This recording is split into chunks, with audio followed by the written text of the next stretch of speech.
Magandang umaga sa lahat. Bago natin simulan ng ating klase, maaari nyo ba munang pulutin ang mga papel na nasa inyong harapan? At pakiayos na rin sa inyong upuan. Okay, maayos na ba ang lahat? Okay, maaari ko bang tawagin si Miss Sydney para sa ating panalangin?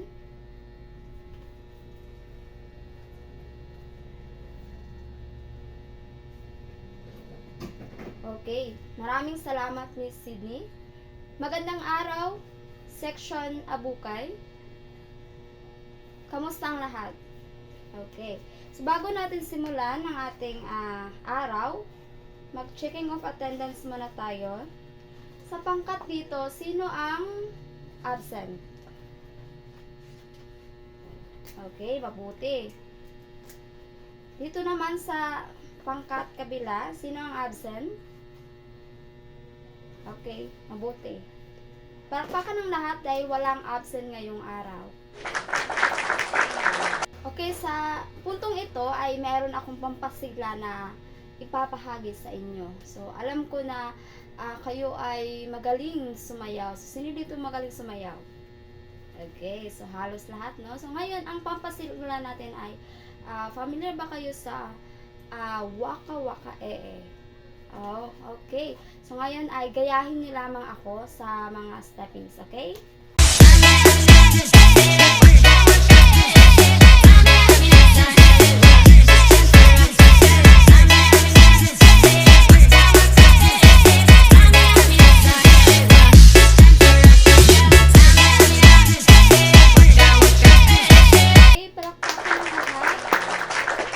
Sumayaw. So, ngayon ay maaari na kayong umupo.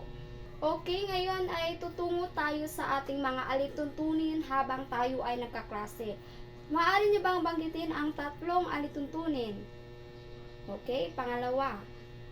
At ang pangatlo? Okay, very good. So, uulitin ko ang ating mga alituntunin ay ang una, ang makinig. Pangalawa, makilahok. At ang pangatlo ay maging matapat. Okay? Clear? Okay, very good. Ngayon ay magbalik tanaw tayo sa ating naitalakay noong isang araw. Ngayon ay tatawagin ko si Miss Arian. Ano ang pamagat ng ating naitalakay noong isang araw? Okay, very good. So, ang ating naitalakay noong isang araw ay ang kahulugan ng economics. So, ano naman ang kahulugan o ano ang economics? Yes, Carl? Okay, very good. So, ayon kay Carl, ang economics ay isang araling panlipunan na nag-aaral sa pangkonsumo, sa pera o ang pagbabudget. Ano pa? Yes, ang pagdedesisyon ng tama kung paano nyo ginagamit ang inyong pera o ang pera ng inyong mga pamilya. So, very good. So, nakikinig talaga kayo sa ating mga itinatalakay. Ngayon ay tutungo tayo sa ating unang aktibidad. Handa na bang lahat? Okay, very good. So, ang ating unang aktibidad ay ang pamagat ay basahin ang okay, so ang pamagat ay ang isip-isip. Para sa panuto, maaari mo bang basahin, Miss Daniela? Okay, very good. So, uulitin ko ang panuto. Suriin ang mga larawan at bigyan ito ng interpretasyon batay sa mga nakidikit na salita. Idikit ang napiling salita sa larawan. So, ito ang ating mga larawan. Okay.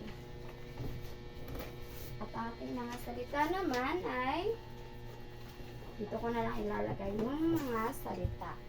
Okay, so kailangan ko ng 3 tao para sumagot sa ating dalawang tao na sumagot sa ating unang aktibidad. Okay? Okay, Miss Sumili and Miss Camarillo and si Miss Celine. Okay. Okay, palakpakan natin ang ating mga nakilahok. Okay, very good. So, ngayon naman, tatanungin ko si Miss Saiman. So, ano ang mga ipinapakita sa larawan? Okay, very good, Miss Simon. Ngayon naman ay tatanungin ko si Mr. Juan. Okay. So, base sa iyong obserbasyon, paano mo masasabi o paano nila nasuy ang larawan? Okay, very good. So, ngayon naman, ano kaya ang epekto ng economics sa ating buhay? Yes? Miss R. Okay? Okay, very good. Palakpakan ang lahat. Okay, so, magaling ang lahat. So, batay sa inyong mga sagot na ang ating batay sa ating mga aktibidad ay nadiskubrihan nyo na ito ay bahagi sa economics. Okay, very good. Ngayon naman ay tutungo tayo sa ating pangalawang aktibidad. Bago tayo tumungo sa ating pangalawang aktibidad, maaari nyo ba muna ilista yung mga nag-participate kanina at ibigay sa akin mamaya pagkatapos ng klase. Okay ba? Okay. So ngayon, tutungo tayo sa ating pangalawang aktibidad na ang pamagat ay ang basahin. Okay. Ayusin mo. Para sa panuto, maaari mo bang basahin, Miss Cheryl? Okay. Okay, very good. So, naiintindihan naman, no? Ngayon, para sa ating mga salita, meron tayo ditong okay. Ang gagawin nyo lamang ay ang ayusin ang mga letra sa tamang salita. Okay.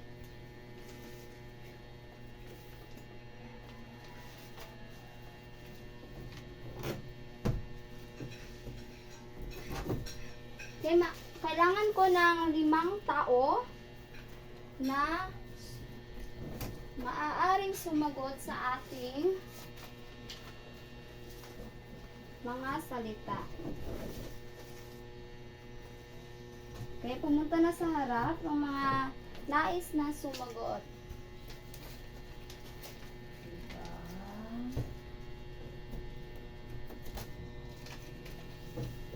Okay, sandali lamang. Okay, so sino yung gusto sumagot? Maaari na kayong pumunta dito. Okay, very good. Palakpakan ng lahat. So, ngayon, base sa inyong nakikita, maaari ko bang tawagin si Miss Chayla? Okay, so ano ang koneksyon ng mga salita sa ating bagong tatalakayin?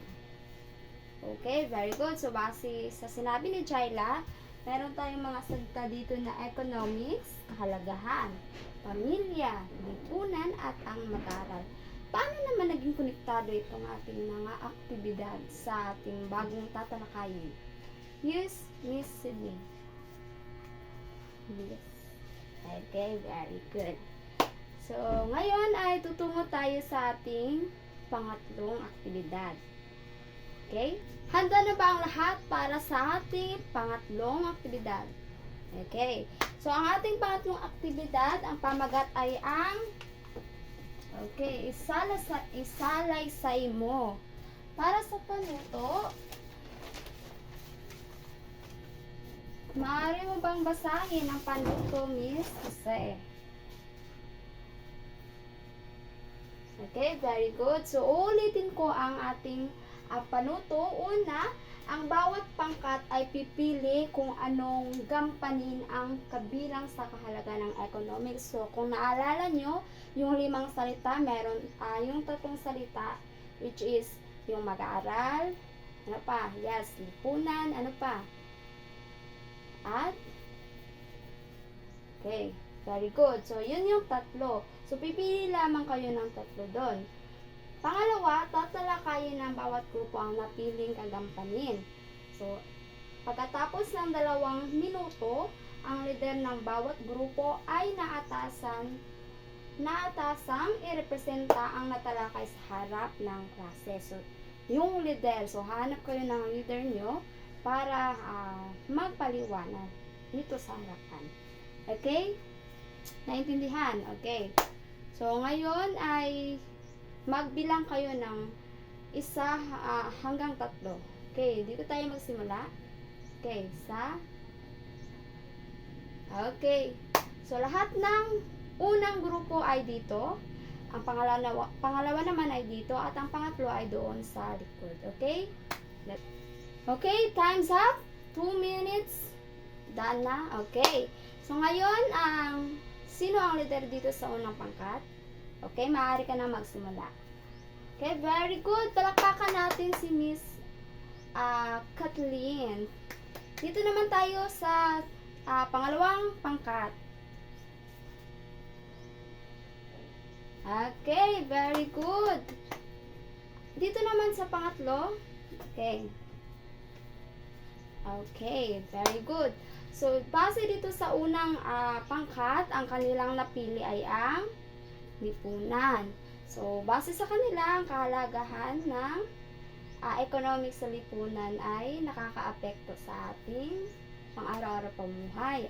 At base naman dito sa pangalawa, ang kanilang napili ay ang mag-aaral. So, mahalaga daw ang economics sa mag-aaral upang sila'y matuto kung ano ang desisyon at ang tama na makakasuporta para sa kanilang mga magulang. Tama ba? Okay. At doon naman sa pangatlo, ang kanilang napili ay ang bilang kasapi ng pamilya. So, base sa kanila, mahalaga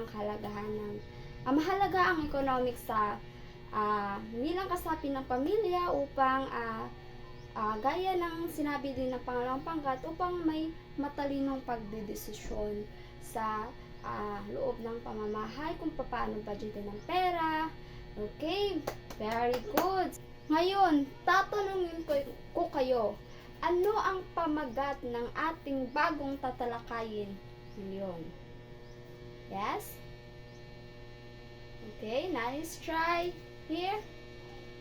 Okay. Yes, ano yon?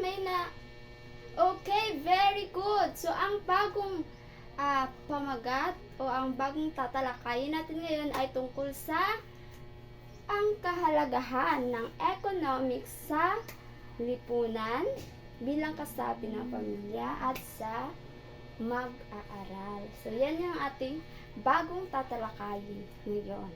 Ngayon, natutungo tayo sa ating mga layunin. Okay. Okay, maaari mo bang basahin ang ating mga layunin, Miss Nikki? Okay, maraming salamat, Miss Nikki. Uulitin ko ang ating mga layunin. Una ay nailarawan ang kahalagahan ng economics sa pang-araw-araw na pamumuhay ng bawat pamilya, mag-aaral at lipunan. Pangalawa, na ipagkilala ang kahalagahan ng economics sa pang-araw-araw na pamumuhay ng bawat pamilya, mag-aaral at lipunan. Pangatlo, na itatanghal ang kahalagahan ng economics sa pang-araw-araw na pamumuhay ng bawat pamilya, lipunan at mag-aaral sa pamamagitan ng pagguhit. So, yan ang ating ito ang ating mga layunin. At ito naman ang ating pamagat. Okay, sabay-sabay na basahin. Okay, very good. Ang kahalagahan ng economics sa pang-araw-araw na pamumuhay ng bawat pamilya, mag-aaral at lipunan. Okay, so ngayon ay tatalakayin natin ng isa-isa ang ating mga kahalagahan ng economics sa bawat pangkat. Okay? Nga ba mahalaga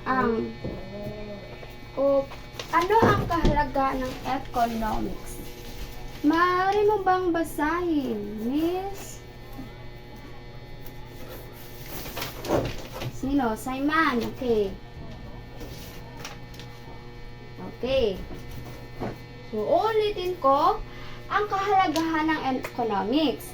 Mahalaga ang pag-aaral ng economics sapagkat makakatulong ito sa mabuting pamamahala at pagbuo ng matalinong desisyon. Malaki ang maitutulong nito sa iyo bilang mag-aaral, kasabi ng pamilya at sa lipunan. So, ano nga ba sa tingin nyo, ano ang mabuting pagdedesisyon? Okay, very good. Ang pagbabudget, saving. Sino dito ang nag-iipon? Okay, so alam niyo ba na ang pag-iipon ay napakahalaga? Hindi lamang sa, ay ma'am, wala naman akong trabaho, bakit ako mag-iipon? Kasi bata pa nga kayo, 12 pa kayo, di ba? Okay. So, alam niyo, ang pag-iipon ay napakahalaga. So, makakatulong ito sa inyong future. Of course, kung may kagustuhan kayo, or meron kayong gustong bayaran, o ano pa ba. So, hindi tayo mag-isip ng, alam niyo yun, mag-isip ng mga kagustuhan lamang. So, of course, meron naman tayong mga pangangailangan as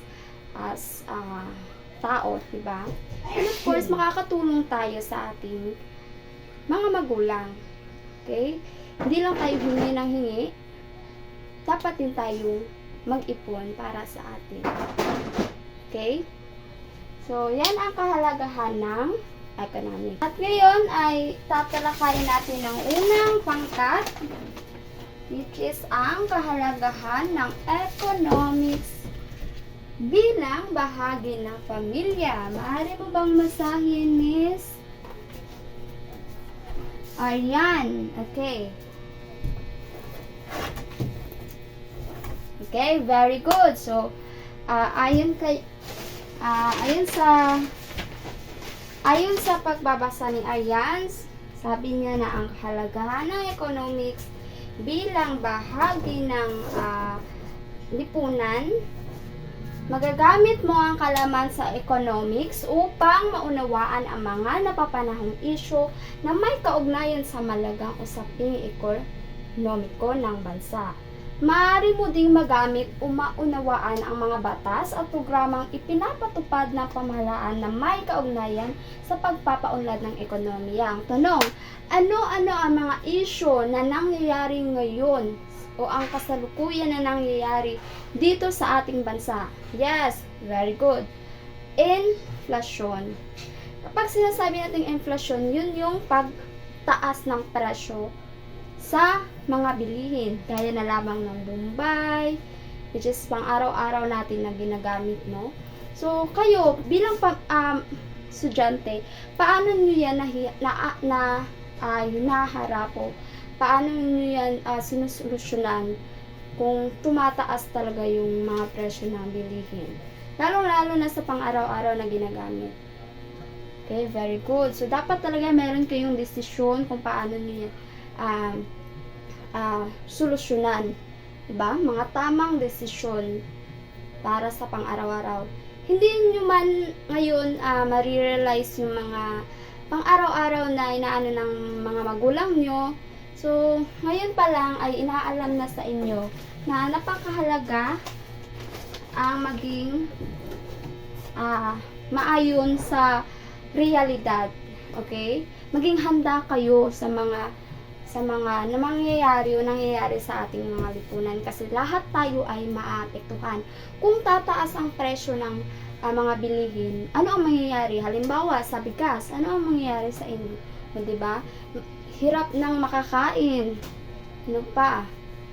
Okay, so, balik tayo sa sinabi ko kanina, ang pag-iipon. Isa yun sa tamang desisyon na ang gagawin. Okay? So, para solusyonan ang mga issue. Inflation, marami pa. Okay. So, yan ang kahalagahan ng economics bilang bahagi ng lipunan. Pangalawang pangkat ay ang kahalagahan ng economics bilang mag-aaral. So, kayo, maaari mo bang basahin, Mr. Carl? Okay.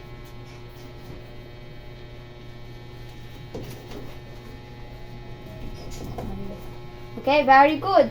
So, bilang mag-aaral ay maaaring higit na matalino, mapanuri at mapagtanong sa nangyayari sa iyong kapaligiran. Maaari din itong humubog sa iyong pangunawa, ugali at gawi sa paraan na makakatulong sa iyong pagdedesisyon para sa kinabukasan at paghahanap buhay sa hinaharap. So, sino dito ang pang-araw-araw na baon ay umabot sa 100. Wow, ang laki, no? So, yung 100 na yan, paano nyo yan binabudget?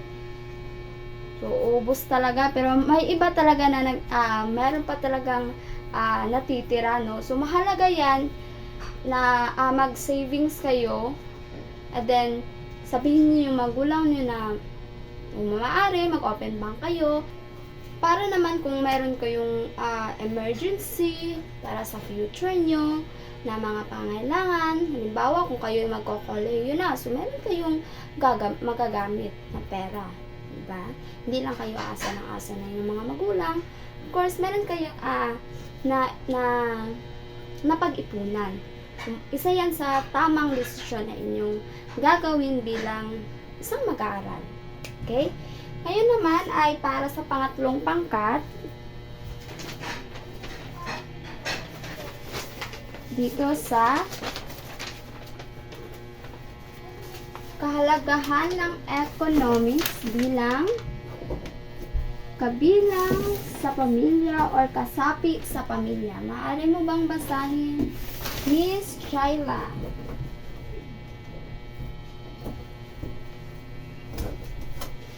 Okay. So, bilang kasapi sa pamilya, maaari mong magamit ang kaalaman sa economics sa pag-unawa sa mga desisyong mula sa mga pamimilian na mayroon ang pamilyang iyong kinabibilangan. Sa mga isyu tungkol sa pag-aaral, pagkita, paglibang, paggasta at pagtugon sa pangangailangan at kagustuhan ay maaari mo magamit ang kaalaman sa alokasyon at pamamahala. Ang iyong kaalaman ay makakatulong upang makapagbibigay ka ng makatwirang opinyon tungkol sa mahalagang pagdedesisyon ng iyong pamilya. So, kagaya ng sinabi ko kanina na bilang isang mag-aaral ay meron kayong maiambag sa inyong mga magulang sa pamamagitan ng pagbalanse kung ano yung inyong mga kagustuhan o inyong mga pangangailangan. So, bilang mag-aaral, meron kayong maiambag sa inyong mga magulang. Kagaya ng pagbabudget, ng pang-araw-araw na pagkain, ano yung mga opinion na maaari mong masuggest na sa inyong mga magulang na siyang tama para yung budget nyo ng isang 1 week, di ba? Is that importante talaga na meron talaga yung savings. Okay, para sa mga emergency or ano pa ba, 'di ba? Para sa mga like dito sa lipunan, kung mayroong mga issue, mga pagtaas ng presyo, maging handa kayo para sa ganyan na pangyayari. Ano ba ang ibig sabihin ng kaalaman sa alokasyon at pamamahala? Okay, very good. So, ayon kay Mr. Carl, ito ay ang pagkukonsumo. Isa na dito yung pangkonsumo sa pang-araw-araw na pagkain, na yung pamilya, ano pa ba? Pag-aaral mo, yung tuition mo, yung mga projects mo, yun yung mga bagay na ginagawa talaga ng inyong mga magulang, which is meron kayong maitutulong din, no? So, hindi pa man kayo nakapagtrabaho sa ngayon, so ngayon pa lang, meron na kayong kaalaman or matilinong kaalaman na inyong maigagamit sa mga in the future. Okay? So, ayon pa dito, bakit nga ba mahalaga talaga ang pagdesisyon ng tama, lalong-lalo na sa pagbabudget? Yes? Okay, very good. So, sinabi niya na ito ay mahalaga kasi nga, okay, para maging handa sa mga pangyayari o ang mangyayari pa, no? Para sa future. Okay. Ano pa? Okay. So, very good. Very good ang lahat, no? Lahat ay mayroon ng pangunawa tungkol sa kahalagahan ng economics sa pang-araw-araw na pamumuhay bilang mag-aaral, bilang bahagi ng pamilya at sa lipunan. Ngayon naman ay tutungo tayo sa ating aktibidad na naman. Okay? So, ang pamagat ng ating aktibidad ay ang Basahin. Okay, gamitin mo. Para sa panuto, maaari mo bang basahin ng panuto, Miss Shane?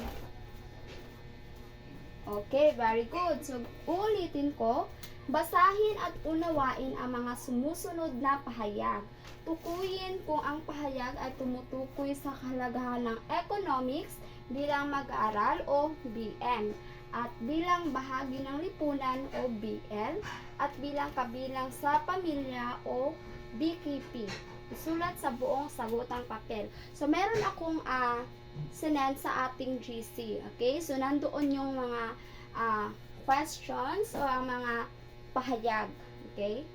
So, nakita nyo na ba? Okay, very good. So, dyan nyo lang sagutan. Okay? For 2 minutes only. Okay? 1 to 10 items yan lahat. Okay? Magsimula na. Alright, 2 minutes done. Pasa na ang papel. Okay. Lahat ay nandito na. Ngayon naman ay tutungo tayo sa ating ano na ba to? Pang-apat na aktibidad. Ang pamagat ay ang suriin. Okay. Panuto. Maaari mo bang basahin? Miss, ayan. Okay. Okay, very good. Makinig at unawain ang senaryo, pagkatapos ay sagutin ang mga sumusunod na mga tanong. Okay. Sino dito ang maaaring bumasa sa ating senaryo? Okay, Miss Daniela. Okay, ayaw. So, ako na lang ang magbabasa, okay? So, si Jose at ang kanyang pamilya ay nagbakasyon sa Bukidnon. Makinig. Okay. Sa lugar ng kanyang ina. Doon, nadiskubre ni Jose ang kaibahan ng pamumuhay sa syudad at sa kabukiran. Napatuto ni Jose na ang pang-araw-araw na pangangailangan ng kabukiran ay nahuhubog sa taglay na likas na yaman. Kahit anong oras ay maaaring magamit. Gaya na lamang ng kanyang lola Pina na ang laging inuulam ay gulay na makukuha lamang sa pananiman. Kung ikumpara niya sa syudad, ito'y mabibili sa gaanong mataas na halaga. Napagtanto ni Jose na malaki ang kaibahan ng pamumuhay, kaya naisipan niya na gayahin ang kanyang lola Pina na managtanim ng mga gulay pag-uwi sa kanila, upang kung papaano ay makatipid sa pang-araw-araw na pagkain. So, ang tanong, Miss Daniela, kung ikaw si Jose, bakit mo gagayahin si Lola Pina? Okay, very good. Bakit mahalaga ang pagtitipid ng pera sa pamumuhay? Yes, Mr. Juan? Okay, maraming salamat. Sa anong paraan mo hihimukin ang sarili na maging matalino sa pagdedesisyon sa pang-araw-araw na pangangailangan? Yes, Miss Jaila. Okay, takpakan ng lahat. Very good. So, ngayon naman ay tutungo tayo sa maikling pagsusulit. So, again, meron akong sinad na naman sa ating GC, okay? So, yan ay merong pangatlong bahagi. Okay? So, isulat lamang sa inyong buong papel. Sa loob ng 5 minuto lamang. Okay? So, para sa inyong editorial cartoon, meron kayong rubrics dyan na inyong guide. Okay? So, ngayon ay magsimula na. 5 minutes done. Tapos ng lahat. Okay? Maaari na ipasa ang inyong mga papel. Okay. So, naandito na ang lahat. Okay. Para sa inyong takdang aralin. Okay. Again, sinend ko na naman sa inyong GC ang inyong takdang aralin na maaari nyong ipasa sa susunod na araw. Ngayon ay magbalik tanaw tayo sa ating mga layunin. Okay, so, una ay nailalarawan ang kahalagahan ng economics sa pang-araw-araw na pamumuhay ng bawat pamilya, mag-aral at tipunan. So, ano nga ba ang kahalagahan ng economics? Okay? Okay, thank you. Very good. Pangalawa naman ay naipakilala ang kahalagahan ng economics sa pang-araw-araw na pamumuhay ng bawat pamilya, mag-aral at lipunan.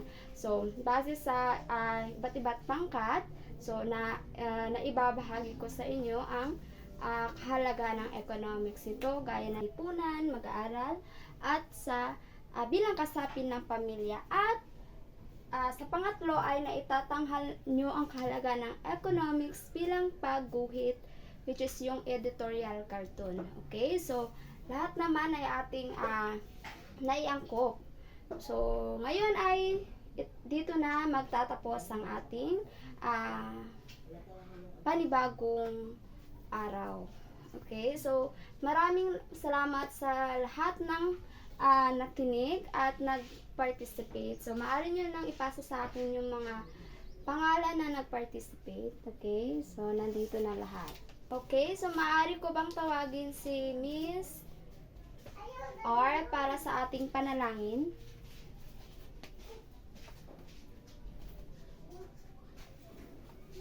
Okay, maraming salamat Miss R. Paalam class. Okay, hanggang sa muli. Paalam.